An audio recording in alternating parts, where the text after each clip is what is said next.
सामान सब देख लियो। एगो विध होइ छै समाज सबके देखनाइ। आउ आंगन आउ कनी सामान देख लियो।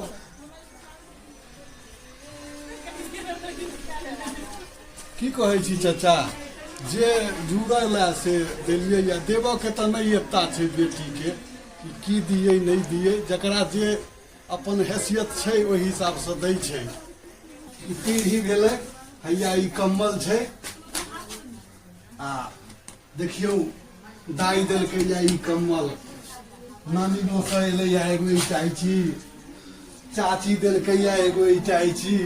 होइ छै अपना समाज में यह सब तो होइ छै। ब्राह्मण तो विद्धे लऽ कऽ बुझू कि एकदम रहैया अथी भेल, अपसियात भेल रहैया। हैया ई समधिये के ओतऽ से आयल छलन है इटाइची से छै। आरो एकटा इटाइची ओतऽ से आयल छलैया। आ देखियो हैया हैया सामान सब, ई साड़ी सब छै, सब सिंगार पटार के सामान जे किछ छै से छै। आ हैया ई चाउर के बोरी से हो जाइ छै।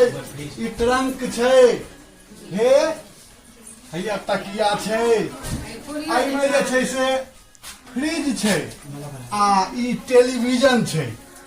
जे जुड़ल है से कह रहल छियै, की कहै छी, ई तऽ छैहे।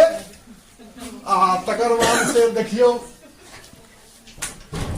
ई हैया गोदरेज छै। आब लोग से कनी देखियौ ना, कनी देखियौ ना, ठीक लगैया ने।